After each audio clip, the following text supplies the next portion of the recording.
Hey, it's John, and this week we're taking these 38-inch tires off these Beadlocks and putting some 40-inch Nittos on that I got used from a buddy. Stay tuned and go wheel.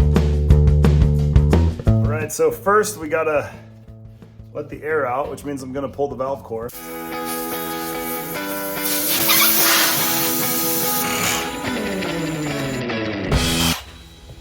A bunch of these bolts have rock rash, and the half-inch nut driver won't fit on it, so probably gonna try a 13 mil.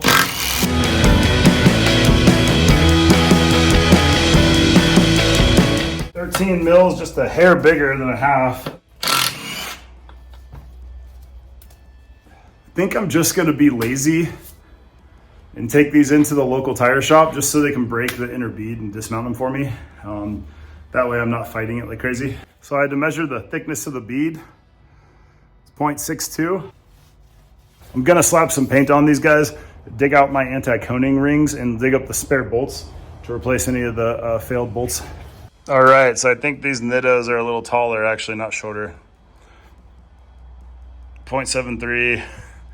The Patagonias were about 0.62, so we're 0.1 higher, 0.12 higher, taller. So I might need to really find those anti-coning rings. All right, so yeah, these are super rotted and cracked. They came that way.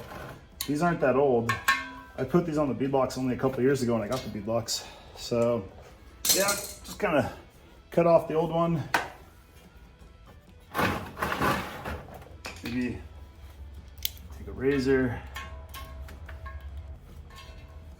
Use a valve stem tool and you just throw.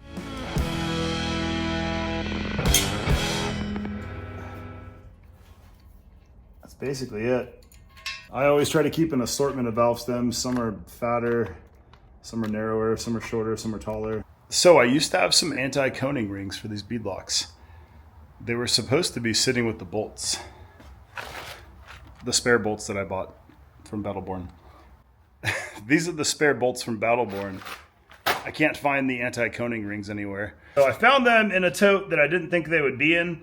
And one bag does one tire, and I found 2 bags only. So see what happens if I can find more. So Battleborn Beadlocks sells these separately. I've had these for years, just sitting in a bag. 8 of these per tire, and that tire bead being 120 taller. I'm gonna measure these real quick, but they're probably 120 taller. With the spacers, the Patagonias leaked. When I took the spacers off and just cranked on them, they didn't leak. So I'm hoping that these beads being 0.12 taller isn't a problem.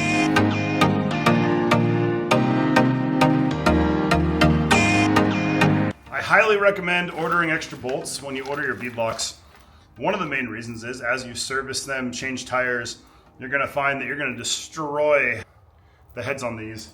Maybe not all of them, maybe a couple per tire every so often. Having these on hand, just change out the ones you need.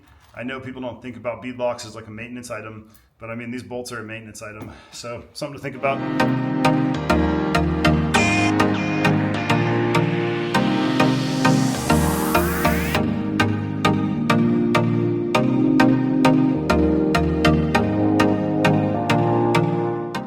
So you're gonna wanna put them all in by hand first.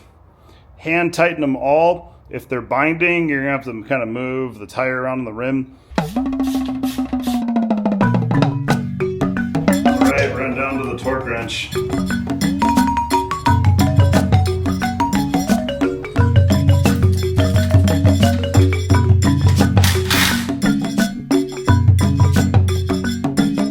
So these were pretty bad when I got them. They came like that. I am going to cut that off.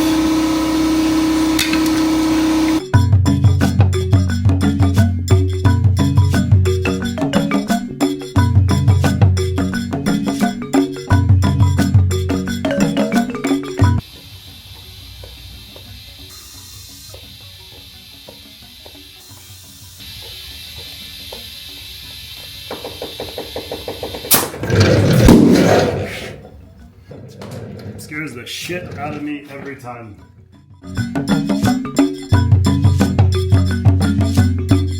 So that's how you do Beadlocks, that's how you do Colby valves, and that's how you do a regular valve stem. I'm not gonna bother showing the other 3 tires. The torque specs aren't always gonna be right. I've been told by at least one beadlock company, they just hit it with the 3/8 impact driver, not the 1/2 inch, but a 3/8 and just run them home. I always start them by hand. Then I go around with the socket and try to get them all even. Then I do go around with the torque wrench and I try to get them all around 28 foot-pounds. And then from there, I try to evenly go around in a circle, whatever star pattern, I don't care what you do, and just hit them with a 3/8 impact to give them that extra snugness. Thanks for following along this week. If you can, like, subscribe, comment below. Did you want to see the other 3 tires beaded?